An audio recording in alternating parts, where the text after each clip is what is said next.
Salut à tous, aujourd'hui on se retrouve pour une nouvelle vidéo. Vous avez été nombreux à nous le demander. On va vous présenter la MK. Ce sont les trottes Fast Ride qui ont été développées fin 2023, début 2024 pour le championnat de France de trottinette électrique et notamment avec le premier prototype qui a été piloté toute l'année 2024 par Hervé Mayali qui a fini 5e au championnat de France pour la première année. Ce qui est plutôt une très bonne performance. Alors on a beaucoup de choses à dire. La base de la trotte, c'est une base de Thunder. Il y a énormément de pièces qui proviennent de la Thunder, de la Dualtron Thunder. Alors ce qui reste de la Dualtron Thunder, il va nous rester une partie du châssis à l'arrière, une partie du châssis à l'avant, qu'on voit ici. Hop.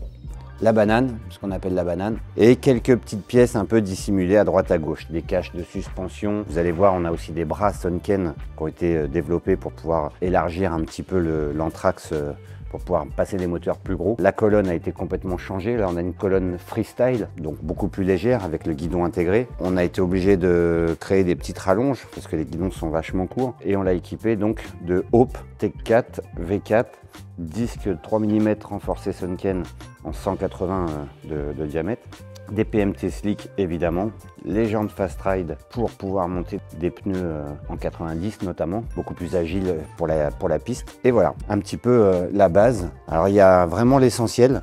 On a un cale-pied carbone, Fast Ride Carbon Inside d'ailleurs, qui est très demandé. Pourquoi? Parce qu'on a une petite LED rouge. En cas de pluie, on doit allumer en fait une veilleuse rouge. Donc là, on l'a intégré nous dans le cale-pied. Voilà, donc après, pas de clignotant, pas de klaxon, pas de phare. On est vraiment sur des trottes de compétition. On a un châssis Sonken qui est rallongé et rehaussé de 3 cm pour ce modèle de MK, ce qui nous permet de mettre en fait des batteries de 22S, qui est aussi la limite au niveau du règlement. On ne peut pas dépasser 22S pour le championnat. Donc ce qui nous permet de mettre 22S, soit 92 volts chargés, plus les contrôleurs qui sont aussi sur l'avant de la trottinette. Sur la fin du développement 2024, parce qu'au début, on n'a pas toujours utilisé les contrôleurs actuels. On a commencé avec des Spinted.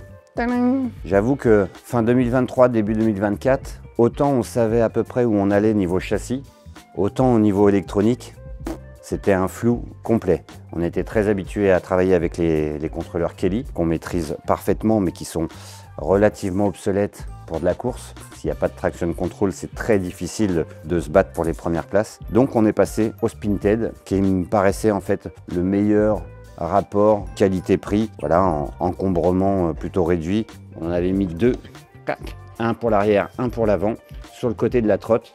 Vous verrez peut-être des photos où on voyait même les radiateurs sur le côté de la trotte. On n'avait même pas fini les impressions 3D. On a démarré l'année, les trottes venaient d'être finies dans la nuit. Incroyable. Et c'est surtout qu'on a dû apprendre donc du coup à se servir des VESC, puisque c'est une technologie type VESC sur les Spinted. Et voilà, ça n'a pas été simple. On est arrivé sur le Mans avec des puissances très réduites par rapport à nos adversaires qui maîtrisent déjà les VESC depuis plusieurs années. Mais voilà, on a très vite appris, on est très vite monté en puissance. Alors on a aussi essuyé quelques plâtres avec les Spinted qui supportent mal à la base les 22S. Ils sont plutôt faits pour du 20S, donc en 72 volts, 84 chargés à fond. Là, on les a poussés un petit peu à l'extrême. L'usine Spinted nous a quand même changé les MOSFET à l'intérieur pour pouvoir supporter 22S. On a changé quelques petits composants, notamment le convertisseur, même si on n'y croyait pas trop. Mais au final, la fiabilité n'a pas toujours été au rendez-vous. On a loupé quelques départs. Au moment du départ, pour des raisons X ou Y, le contrôleur lâchait complètement. Donc du coup, ça a privé Hervé et Nico de quelques départs de course en fait, puisque dès le départ, le contrôleur lâchait. Donc on est vite passé ensuite sur une autre technologie, ou plutôt une autre marque. Pas une autre technologie, on est passé sur du G300 de chez MakerX. Ça a révolutionné un petit peu le game, puisque même notre Kylian qui a remporté le champion de France 2024, qui était aussi équipé en Spinted, ils ont effectivement cramé aussi de leur côté, même préparé par d'autres professionnels, ça n'a jamais tenu. Et là, on est passé donc sur du G300, et sur ce G300, on a trouvé de la puissance, du couple, de la fiabilité, puisqu'on n'a pas grillé un G300 depuis qu'on les utilise. Donc là maintenant c'est ce qu'il y a dans les MK, c'est ce qu'utilise aussi Kylian depuis la mi-saison. On s'est approché en fait, même on a égalé je pense sur plusieurs circuits les performances des meilleurs teams qui sont spécialisés dans le milieu de la course des trottinettes électriques. L'avantage, c'est que c'est très compact, c'est très puissant puisqu'on arrive à mettre à peu près 400 ampères, 450 ampères même max en courant phase, ce qui est plutôt assez puissant. On est passé évidemment des 75 H en début de saison. On est passé en 80 H, ce qui nous a assuré aussi du couple pour s'extraire des virages avec les G300, c'était plutôt bien. Je vais redétailler un petit peu la trotte. Donc là, je vous ai parlé du châssis Sunken.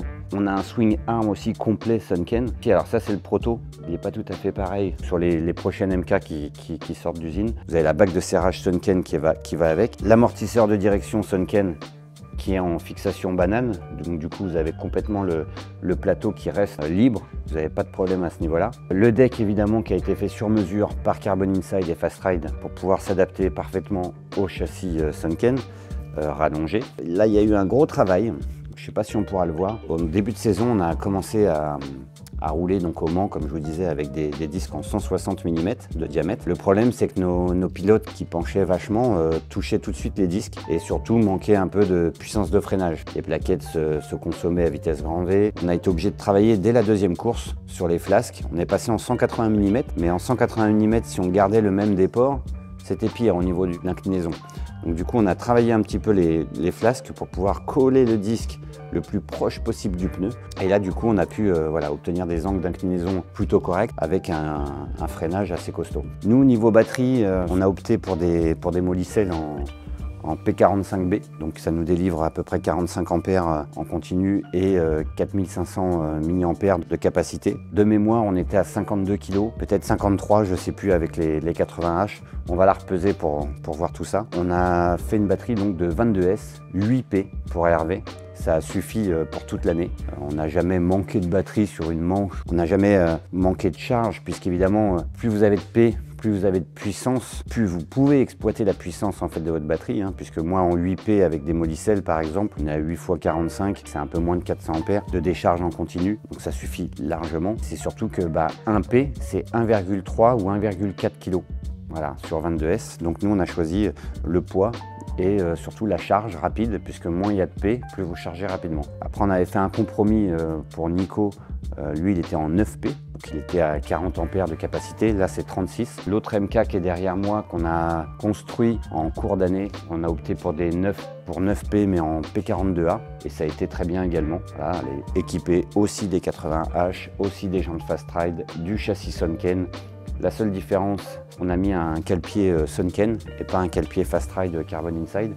On a gardé une colonne Dualtron pour des raisons d'adaptation, puisqu'on a fait rouler plusieurs pilotes différents l'année dernière sur celle-ci, notamment Quentin, qui a fait une petite manche avec nous et que je salue au passage. Sinon, principalement, c'est à peu près la même trotte avec des hopes, etc., etc. Acte 2. Voilà, donc je vais vous montrer un petit peu en détail le genre de pièces qu'on peut obtenir aussi avec Sunken. Là, je tenais à vous montrer la gamme de disques de frein. Ça, c'est la gamme de disques Sunken. Alors ça, c'est les 160 mm, c'est les nouveaux qui sont accessibles en Anthrax 44 et en Anthrax 48. C'est ce qu'on utilisait donc en début de saison. Après, on est passé aux 180, mais les 160 sont très suffisants. Encore une fois, Kylian a fini la saison donc avec des disques en 160, des bras Sunken, léger 300. Hop. Il y avait un châssis de mémoire qui venait de Lyon, qui lui a bien réussi. Mais tout le reste, c'est un équipement, voilà, on l'a même un petit peu aidé à partir du moment où ils sont passés en G300 dans la team Mini Walker. On les a un petit peu aidés à faire la mise au point des vesques. Très grosse importance sur les températures de moteur. Vous savez que si la température moteur va trop loin, vous risquez de cramer vos moteurs. C'est ce qui peut arriver. C'est ce qu'on peut observer là. Le cuivre devient complètement noir. L'étain qui est à l'intérieur fond. Bon, après, je vous fais pas de dessin au niveau des aimants, etc. On n'est vraiment pas bon. Ça a une odeur révolutionnaire. En tout cas, voilà. L'importance de la sonde de température et des réglages. C'est beaucoup d'essais en fait pour en arriver là. Là, vous le voyez ici, ça c'est un swing arm Sunken, donc complètement dessiné et développé par Sunken. Alors là, il est noir. Voilà, ça c'est la version définitive qui est vendue aux clients. On a un swing arm avec un folding énorme par rapport à d'origine. Voilà, tout simplement, avec un clavetage évidemment. Voilà ce que vous pouvez retrouver donc sur la MK. Bien sûr, beaucoup plus costaud, en une seule pièce, une grosse vis en en M12 je crois qui traverse en dessous. C'est énorme. Et très costaud. Pour rappel, là on est vraiment sur de la trottinette de course. Qui dit trottinette de course dit pousser à l'extrême et dit chute, évidemment, puisque les pilotes testent leurs limites. Il faut savoir que les MK sont tombés pas mal de fois. Il y a eu des petites glissades, il y a eu des plus grosses chutes, il y a eu des saltos, il y a eu un peu de tout. Les trottes sont jamais tombés en panne. Les pilotes ont toujours pu repartir avec leur machine. Évidemment, ils ont perdu du temps. Évidemment, voilà, ça fait partie de l'apprentissage.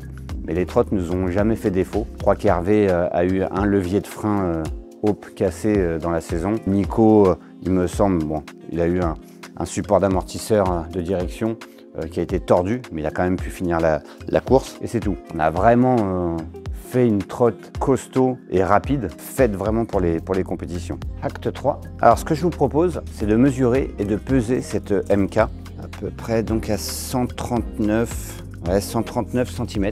Ouais, on est quasiment aligné là, donc on est bon. Donc 139 cm. Le deck en largeur, on est à 31,5, 32 avec les sliders. Hauteur de guidon, là alors ça dépend des pilotes. Hervé, il est à 86 au centre de la poignée, entre le deck et le guidon. Plus la colonne est basse, plus le pilote peut se baisser et faire toucher les genoux, notamment comme Nico. Voilà. Si vous avez une trotte qui est trop haute, vous ne pourrez pas vous baisser facilement. Pour rappel, sur une trotte d'origine, alors là c'est une Thunder 2 avec une réhausse, on est à quasiment 100 cm, la Thunder 2 par excellence. On va la peser, parce que ça m'intéresse. J'ai besoin d'un petit coup de main. Il faut qu'on déplace la trotte. J'ai pas envie de la porter. En plus, il y a le meuble aujourd'hui. Il faut qu'on déplace la trotte. Voilà. Oh, oui, super. Alors avec le socle, on est à 56 kg.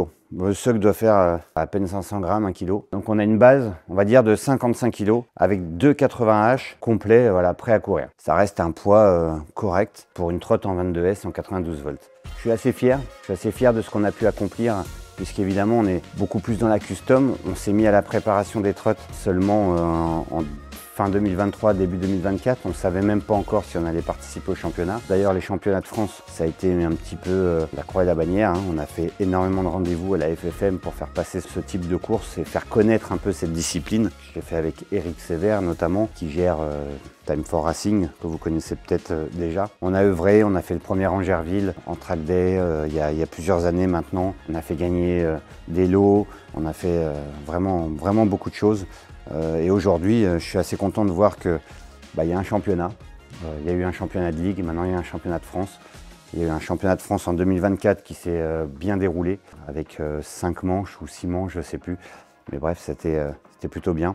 Les pilotes fast ride avec 0 expérience sur circuit et 0 entraînement sur circuit, avec des machines qu'ils ont découvert le jour J, qui ont été finies assez tardivement, se sont bien débrouillés, puisqu'en fin de championnat, on peut noter aussi le podium de Hervé qui a fait une belle 3e place. Et sur le championnat final, on est 5e, 6e, 7e, 8e. Voilà, pour les participants réguliers au championnat de chez Fast Ride. Devant, évidemment, on retrouve Kylian qui a été sacré champion de France, Raphaël, Malo, Thibaut, voilà, qui sont vraiment des pilotes hors pair, qui déméritent pas du tout, bien au contraire.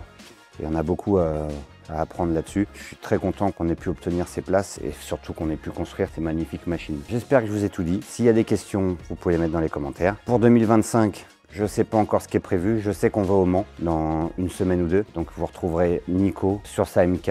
Vous retrouverez Hervé sur la MK qui est derrière moi, puisque celle-ci, c'est la trotte d'Hervé l'année dernière qui a été reconditionnée, remise à neuve et elle est vendue. Et ensuite, peut-être qu'il y aura des MK2 dès cette année, puisque là c'était la MK1. Pourquoi pas une MK2 courant 2025. Suivez-nous pour pouvoir voir un petit peu les évolutions. Allez, n'oubliez pas de vous abonner, de liker et de commenter. Je vous dis salut à tous.